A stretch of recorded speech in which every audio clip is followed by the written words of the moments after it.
Hello दोस्तों, मैं हूं सुमित और आप देख रहे हैं सुमित टॉक। और आज मैं आपको बताने आया हूं कि झारखंड का जो स्कॉलरशिप का जो फॉर्म है उसमें ई कल्याण के द्वारा भरा जाता है, उसे आप कैसे भरोगे, क्या क्या उसमें डॉक्यूमेंट लगने वाला है और क्या क्या उसमें कितना कितना साइज होगा डॉक्यूमेंट का, वो सारा चीज़ मैं आपको इस वीडियो में बताऊंगा।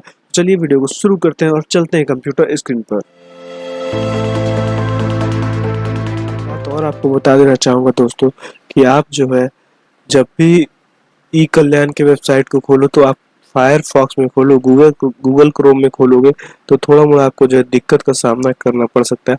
आपको फॉर्म भरने में थोड़ा प्रॉब्लम हो सकती है, इसलिए फायरफॉक्स बेस्ट ऑप्शन है और आप उसी में अपने वेबसाइट को ओपन करो। तो सिंपली आपको यहाँ पे जो है कैंडिडेट रजिस्ट्रेशन का ऑप्शन दिख रहा है और कैंडिडेट लॉगिन का ऑप्शन दिख रहा है। तो लॉगिन करने के लिए आपको सबसे पहले अपने कैंडिडेट को जो है रजिस्ट्रेशन करना होगा। तो सिंपली चलिए हम लोग इसे रजिस्ट्रेशन कर लेते हैं। रजिस्ट्रेशन पे क्लिक करते हैं और क्लिक करने के बाद आप यहाँ देखोगे कि आपके सामने स्टूडेंट आधार नंबर है जो मैंडेटरी है, भरना जरूरी है। और यहाँ पे आप देख रहे हो स्टूडेंट नेम है, तो इसमें जो है आपको जैसे आधार में नेम है वैसे ही आपको भर देना है। और यहाँ पे आपको डेट ऑफ बर्थ भी अपने आधार के अकॉर्डिंग डालना है और यहाँ आपको जेंडर अपना सेलेक्ट करना है। और यहाँ पे जो आपको जो आपके आधार में मोबाइल नंबर लिंक है उसी नंबर को यहाँ पे डालना है। तो चलिए मैं इसे फटाफट कर लेता हूँ और आपको आगे का स्टेप दिखाता हूँ कैसे क्या करना है। इसके बाद आपको यहाँ पे जो है अपना जो है फादर्स नेम लिख लेना है और उसके बाद आपको अपना ईमेल आईडी और यहाँ पे पासवर्ड आपको 8 डिजिट का सेलेक्ट कर लेना है। आप ज़्यादा लंबा डालोगे, 8 से ज़्यादा लंबा डालोगे तो ये पासवर्ड नहीं लेगा और आप यहीं पे फंसे रह जाओगे, इससे आगे नहीं बढ़ पाओगे। इसलिए आपको जो है 8 डिजिट का ही पासवर्ड डालना है। तो चलिए यहाँ पे मैं अपना फादर्स नेम लिख लेता हूँ।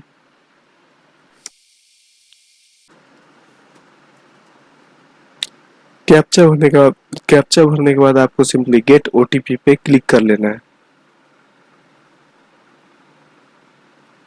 और आपने जो नंबर दिया उस पे आपका जो ओटीपी आ जाएगा और यहाँ पे आपको वही ओटीपी को भर देना है।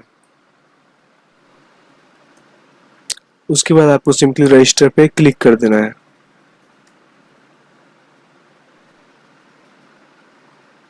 जैसे ही आप ओटीपी डालकर इस पे क्लिक करते हो तो उसके बाद आप देखो यहाँ पे रजिस्टर सक्सेसफुली का ऑप्शन आ गया है और यहाँ पे लिखा हुआ है रजिस्टर सक्सेसफुली इन ई कल्याण और login password send your mobile number.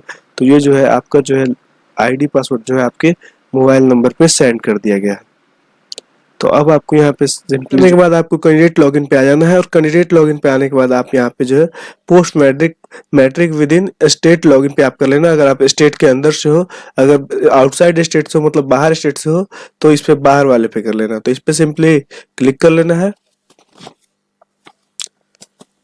और क्लिक करने के बाद आपने जो आईडी पासवर्ड बनाया है वो आपके मोबाइल पे आ जाता है, तो उसे आपको यहाँ डालकर लॉगिन कर लेना है। तो आप जैसे ही लॉगिन कर लोगे उसके बाद आप सामने आते होगे कुछ इस प्रकार से आपके सामने डैशबोर्ड खुल जाएगा। आपका नाम रहेगा, फादर्स नेम रहेगा, डेट ऑफ बर्थ रहेगा, मोबाइल नंबर रहेगा, आधार नंबर और मेल आईडी रहेगा। यहाँ पे आप देख रहे हो कि यहाँ पे आप देख रहे हो अप्लाई ऑनलाइन का ऑप्शन है, उस पर आपको सिंपली क्लिक कर लेना है। तो जैसे ही आप क्लिक करोगे सबसे ऊपर पे आपका आधार नंबर आएगा और यहाँ पे आप देखोगे सबसे ऊपर पे लिखा हुआ है मैट्रिक स्लैश 10th पास टाइप। तो आप जिस टाइप से पास हो, मान लो सीबीएसई से हो, आईसीएसई से हो या जैक से हो, जो भी हो आप उसे यहाँ पे डाल देना। फिर उसके बाद आपको यहाँ पे जो है अपना एडमिट कार्ड का नंबर डालना है।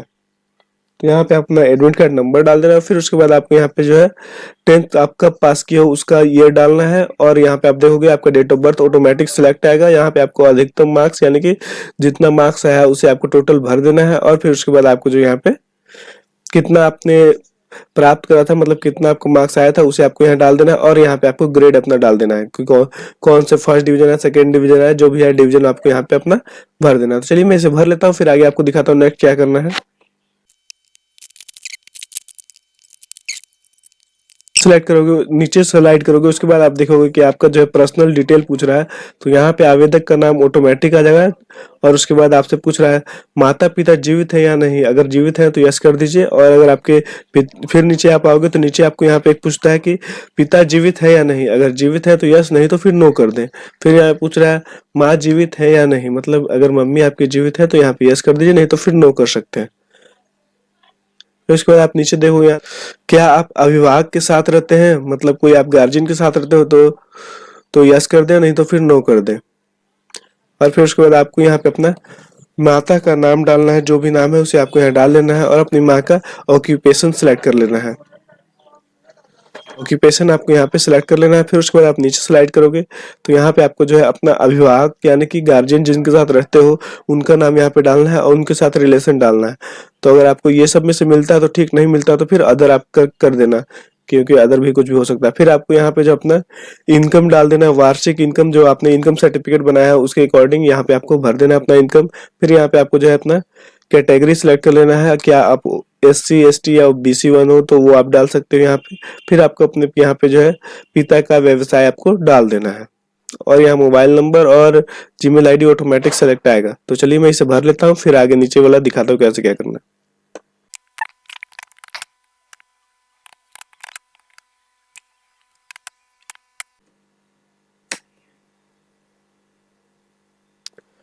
फिर उसके बाद आप जैसे ही नीचे आओगे तो आपका इंस्टीट्यूशन कॉलेज डिटेल पूछ रहा है, तो आपका कॉलेज कौन से डिस्ट्रिक्ट में है उसको यहाँ पे आपको डाल देना है, और फिर उसके बाद आपका कॉलेज कौन से ब्लॉक में आता है उसे यहाँ पे डाल देना है।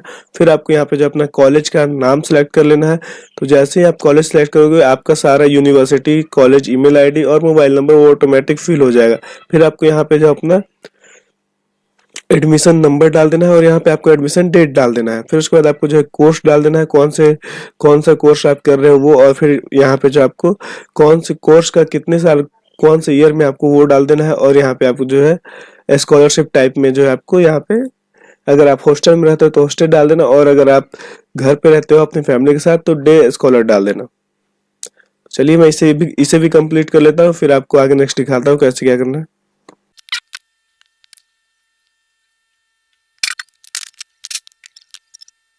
नीचे देखोगे यहाँ पे, फिर उसके बाद आप नीचे देखोगे यहाँ लिखा हुआ लास्ट ईयर क्लास डिटेल। तो आपका जो है यहाँ पे जो प्रीवियस ईयर आपने पहले जो दिया है एग्जाम उसका आपको डिटेल पूछ रहा है। तो यहाँ पे अपना डिवीजन से हो या फिर ग्रेड है आपका या CGPA जो भी आपको यहाँ पे सेलेक्ट कर लेना है। और फिर उसके बाद जो आप पिछले साल कौन से कक्षा में तुरंत उत्तीर्ण हुए हो, मतलब पास हुए हो, उसके बारे में आपको डालना है। तो आप कौन से क्लास में पढ़ाई कर रहे थे वो आपको डाल देना है।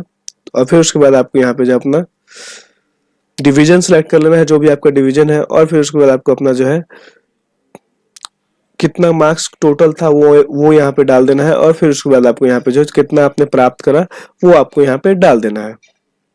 इसके बाद आप यहाँ देखोगे कि आपका कम्युनिकेशन एड्रेस पूछ रहा है, यहाँ पे अपना जिला डाल देना, और फिर यहाँ पे अपना जो है पूरा पता आपको कंप्लीट भर देना है, जो भी आपका पता है उसे डाल देना है। फिर उसके बाद यहाँ आपको पिन कोड अपना डाल देना है।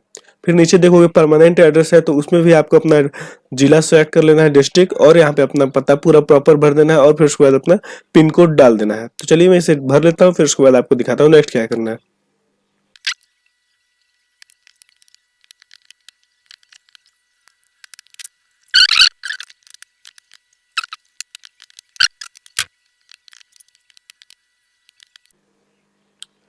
फिर उसके बाद आप नीचे आओगे तो आप नीचे देख सकते हो यहाँ पे लिखा हुआ है अपलोड डॉक्यूमेंट। तो आपको जो है अपलोड डॉक्यूमेंट पे अपना जो है फोटो 1 MB तक आप अपलोड कर सकते हो। तो यहाँ पे वो भी JPG में आपको अपलोड करना है, तो यहाँ पे आप कर सकते हो। तो उसे हम कर देते हैं अपलोड फोटो। फिर आप यहाँ देख सकते हो आपका रेसिडेंशियल जो है सर्टिफिकेट अपलोड करने का ऑप्शन दे रहा है। तो मैं आपको बता दूं कि जितना भी सर्टिफिकेट है वो 100 MB के अंदर ही आपको अपलोड करना है। अगर 100 MB से ज्यादा अपलोड करोगे तो आगे ये नहीं बढ़ेगा। और यहाँ पे आपको अपना रेसिडेंशियल सर्टिफिकेट अपलोड कर देना है, और फिर उसके बाद आपको यहाँ पे जो अपना रेसिडेंशियल सर्टिफिकेट का नंबर डाल देना है, और कब आपको इशू हुआ है वो आपको यहाँ पे डेट डाल देना है। उसी प्रकार से आपको कास्ट में भी अपना कास्ट सर्टिफिकेट और ऐसे कास्ट सर्टिफिकेट नंबर, यहाँ पे डेट, और इनकम सर्टिफिकेट इनकम यहाँ पे नंबर और उसका यहाँ पे डेट आपको डाल देना है। फिर उसके बाद आप नीचे स्लाइड करोगे तो आप यहाँ नीचे देखोगे कि कॉलेज बोनाफाइड ये भी जो है आपको 100 MB के अंदर होना चाहिए, और यहाँ पे डाल देना है।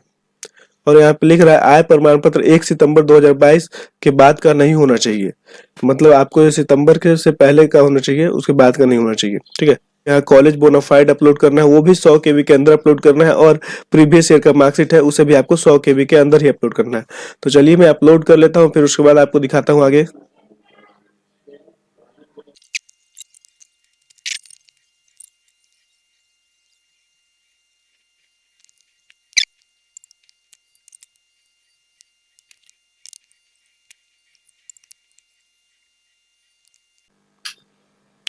तो जैसे आप क्लिक करते हो उसके बाद आप देखो, तो जैसे ही आप ओके पे क्लिक करोगे तो आपके सामने जो है ओटीपी का ऑप्शन आएगा। ओटीपी आपको सेंड करना है और आपके मोबाइल पे ओटीपी जाएगा और फिर उस ओटीपी डाल दो। ओटीपी डालने के बाद आपको सिंपली फाइनल सबमिट पे क्लिक कर देना है और यहाँ पे आपसे पूछेगा are you sure you want to submit application form now, तो यहाँ पे आपको सिंपली क्लिक कर देना है और उसके बाद आपका देखो यहाँ पे आपका एप्लीकेशन नंबर आ जाएगा और फॉर्म आ जाएगा कि ये जो आपका है सक्सेसफुल अपडेट कर दिया गया है, मतलब हो गया, फॉर्म भरा गया है।